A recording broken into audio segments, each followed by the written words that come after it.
Thank you, Frank. It's always a treat to have a chance to appear with Frank and support the work of the Center for Security Policy, which is an important institution in Washington. And I hasten to add, you were present at the creation. President at the creation, proud of it. Founding chairman of our board. Frank mentioned that the Obama administration is, according to recent reports in the New York Times and elsewhere, considering reducing the number of U.S. nuclear weapons from approximately 1,550, which was the number in the recent U.S.-Soviet Nuclear Reductions Treaty, the New START agreement, to around 1,000. And I just want to give a few general comments about considerations I think that people should have in mind as they follow this news. I don't think that there's necessarily a problem in reducing nuclear force levels. I mean, I think reasonable people can debate what size our arsenal needs to be. And 1,500, is a round number. If somebody wants to make an argument that it could be a little bit less than 1,500, I don't immediately react and say that that's the end of Western civilization. But I'm disturbed when I read some of the commentary about the subject in the public debate, because there is a common assumption that lower levels of nuclear weapons are inherently a good thing. And I think that people are focused on the wrong idea of success or benefit. The issue of the size of the U.S. arsenal relates to a number of factors, one of the most important of which, I believe, is what in the Bush administration we referred to as dissuasion. The general view that we had when we were doing the nuclear posture review at the beginning of the Bush administration, the George W. Bush administration, was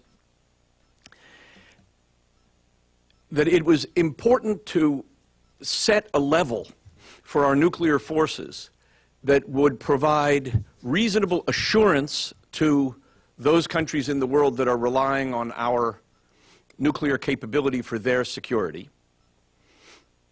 The consequence of failing to do that would be to encourage those countries to seek security not under the U.S. nuclear umbrella, but by pursuing their own nuclear weapons programs.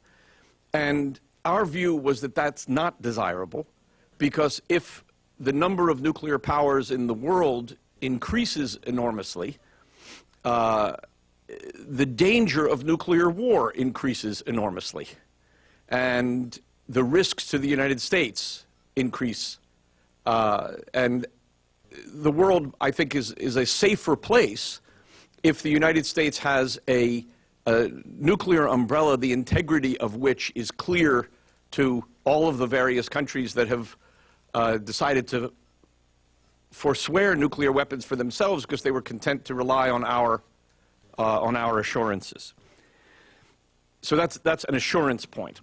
We also focused in our nuclear posture review on this issue of dissuasion. We want to have a nuclear capability that is formidable enough that nobody thinks that they could easily match it. We want to dissuade people from thinking this is an area where a little bit of effort on their part would put them on par with us. And there's an element of that is maintaining the triad, the combination of land-based, air-based, and sea-based forces. That has importance for assurance purposes because the survivability of our nuclear deterrent is crucial to being credible as a nuclear power. And it has importance for dissuasion purposes and ultimately as, I mean, I'm now at the Hudson Institute, and the founder of the Hudson Institute, Herman Kahn, basically taught the world that all of this talk of nuclear weapons and deterrence and dissuasion, assurance, anything that you want to discuss regarding nuclear weapons ultimately has to be rooted in a realistic view of how nuclear weapons might be used so that everybody can draw the right conclusions, and that, you know, talking about nuclear weapons simply from the point of view of deterrence without discussing how they would actually be used, how it would affect war and stability is a big mistake. So he was an advocate of thinking very realistically about even, as he put it, unthinkable subjects like the possible use of nuclear weapons in war. And I think that if we take Herman Kahn's advice and think about it in a really hard-headed, sensible fashion, we actually have the greatest chance of avoiding nuclear war altogether. I mean, we have this very impressive run since August of 1945, when nobody has used a nuclear weapon in war. And one of the greatest challenges we have is how do you keep that going for decades to come?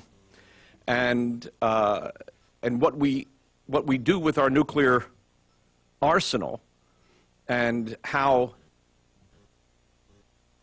competent we are in maintaining a credible arsenal that can provide the necessary assurance, the necessary dissuasion, the necessary deterrence, and the ability to defeat an enemy if necessary. All of that is the way to achieve the most humane end, which is keeping this run going of the world living without the catastrophe of a nuclear war. So our goal, in my view, should be maximizing security and stability, not maximizing reductions. And I guess the main point that I would make, that is what disturbs me about a lot of the debates about the subject, is there is an assumption on the part of a number of people that the way to reduce the danger of nuclear war in the world is to maximize reductions, and in particular maximizing American reductions, because that's called leadership by some people. And I think that that's just an irresponsible position. Now, what the Obama administration has explained from the beginning is that underlying its whole approach to the nuclear weapons issue is the president's unprecedented declaration of support for nuclear zero, a world without nuclear weapons. And if one reads the fine print on the administration's views on nuclear zero, there is a recognition that it's at most aspirational. The administration doesn't say that it's a highly realistic goal. It doesn't say that it's anything that can be achieved in the near term. But they say it's important to set out as an aspiration the idea that the world will someday get to the point where there are no nuclear weapons, where all of the powers that have nuclear weapons will agree to destroy them completely and verifiably. Now, what I'd like to do, since this really is an important element of the administration's thinking, is just spend a minute or two on this nuclear zero point, because it too is, I think, often thought about in an incorrect way. And what gave nuclear zero the political potency that it has is that a number of very eminent people from Republican administrations mainly, signed on to it as an aspiration. The idea, I think, had its origins in the thinking of a very fine man, Max Kampelman, who was a U.S. Arms control negotiator during the Reagan administration, and the idea has been signed onto by George Shultz and Henry Kissinger, and that gave the idea, as I said, I think a lot of political potency and credibility with a lot of people. And, you know, when you're dealing with people of that stature, it's important to try to think the issue through from their point of view, and I had long talks with Max Kampelman about this. I think the motivation behind this idea is a desire to sound humane, to present oneself as humane, and to provide inspiration for people that we really don't have nuclear weapons because we want to use them. We don't have nuclear weapons because we're evil or oblivious to the moral, the physical catastrophe that nuclear war would be. And so to a large extent, it's a statement about oneself. I mean, it's one of those things where I think the advocates of nuclear zero are interested in telling the world about themselves more than telling the world about the security problems that the world faces. And, you know, maybe there's some value in that. Maybe there's some value to that to them. Maybe there's some value to that broader than them. But I think that that kind of talk comes at a cost. And I think the lack of realism of the goal is a problem that has costs. For a president of the United States to talk about nuclear zero, even with all the hedging and all of the qualifications and conditions that President Obama attached to his remark, where I mean, he basically said all of the relevant countries would have to agree, and it would take a process, and there'd have to be verification and inspections, and it's not going to happen in the near term. And he, as I said, it was, if you read the fine print, it's highly qualified. Even with all those highly qualified statements, for the President of the United States to say that the goal of our country is a world without nuclear weapons, I think strikes any really thoughtful person around the world as being either charitably unrealistic, uncharitably cynical and dishonest. Because I don't think anybody who has real responsibility for security believes that it is realistic. And then there's the question of why would the President of the United States say something that is patently unrealistic? That basically, you know, every bad guy in the world is going to sign on and comply in defiance of all of human history with you know, a complete and verifiable ban on the possession of nuclear weapons. And I think that if the President of the United States looks either unrealistic or dishonest about an issue as important as this, it undermines the assurance point. I mean, people are going to look and they're going to say, how reliable is the United States in making nuclear commitments if the President can talk that way? And I think it's a serious question. It could drive others around the world, other countries that currently rely on the United States, to decide that they're nervous. Now, this nervousness gets aggravated when they consider the talk that we're not just talking about this aspiration of a nuclear-free world, but also serious reductions that might make it impossible to sustain the triad, which means it affects the survivability of our force. There's also a very important point which you can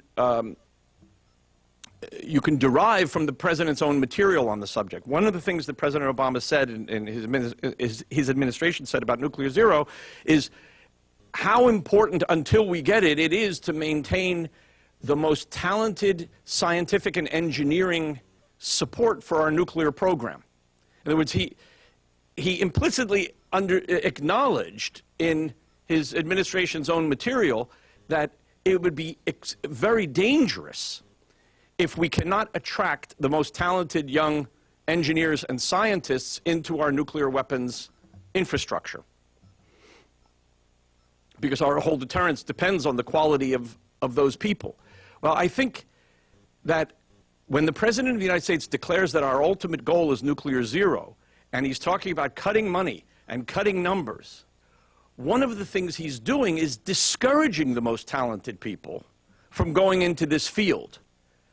And that's a serious cost. There's also, by the way, an undermining assurance is the attitude of the administration toward the major proliferation problems in the world, Iran and North Korea, also undermines confidence in the United States and makes other countries believe that they're looking into a future that is going to include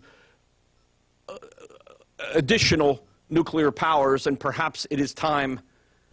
I think this is a major miscalculation on the part of China, for example, which instead of working with us to do everything reasonable to get the North Koreans to stop their nuclear program, is more interested in putting a thumb in Uncle Sam's eye than in really working against the North Koreans. And one of the consequences is the Chinese may wake up one day with new nuclear weapons in the hands of South Korea, possibly Japan, possibly Taiwan, not to mention other countries in the Asia-Pacific area. And I think, if that kind of proliferation happens, it's very bad for us, it's very bad for China, it's very bad for the world, and it will be in part a consequence of the failure to take proper action against North Korea, Iran, and the like. Anyway, to close, what I would say is, the last point I would make is, nuclear zero, some people have said, well, even if it's not realistic to think that we'll actually get there, the goal is good, isn't it? And I would just like to say, I don't believe even the goal is good. And the reason is, you cannot do a lobotomy on the collective brain of the world. You can't uninvent nuclear weapons. People know how to make them. So if you could just do a thought experiment that all of the countries of the world that have nuclear weapons actually did agree to destroy them completely and verifiably. And so you actually achieve the end state. You would not be ending war, necessarily. You would not be ending evil in the world. I mean, nobody who says nuclear zero depends on the ending of evil or war in the world. So if you had war, and you had a major war, the countries at war whose lives would be hanging in the balance in that war would have an incentive to reinvent nuclear weapons. And there would be great pressure for any country that did that to use them. And I think there's a strong argument to be made that the world would actually be less stable from a nuclear point of view under those circumstances than it is currently. And so I think that the problem is a classic government problem. It's a problem of achieving not simply failing to achieve your goal, but achieving the opposite of your intended goal. And I think that's a sad story about this nuclear zero initiative, and that, I think, is something that I'd like to see more people appreciate, especially as they're considering these new reduction proposals from the administration. And the appointment of a man who espouses them to be the next Secretary of Defense. Doug, thank you very much. Two quick things. One, could you address the question of whether or not, in addition to the points you've made, ridding the world of nuclear weapons being a not necessarily permanent end state, but the whole proposition that what you would actually do at that point is make the world safe for conventional war. and our experience with conventional wars before we had the advent of nuclear deterrence. And secondly, you sort of alluded to it, or touched on it at least, in connection with your point about discouraging smart young people from getting into this line of work. I would be very interested in your thoughts on what I think of as the atrophying of our deterrent, given that we haven't modernized and tested and so on. Well, let me start with your last point first, because a very important element of this picture is the nuclear testing question. And when we talk about actions that the Obama administration has taken that might tend to undermine confidence in the American nuclear umbrella, the administration's support for the Comprehensive Test Ban Treaty is part of it.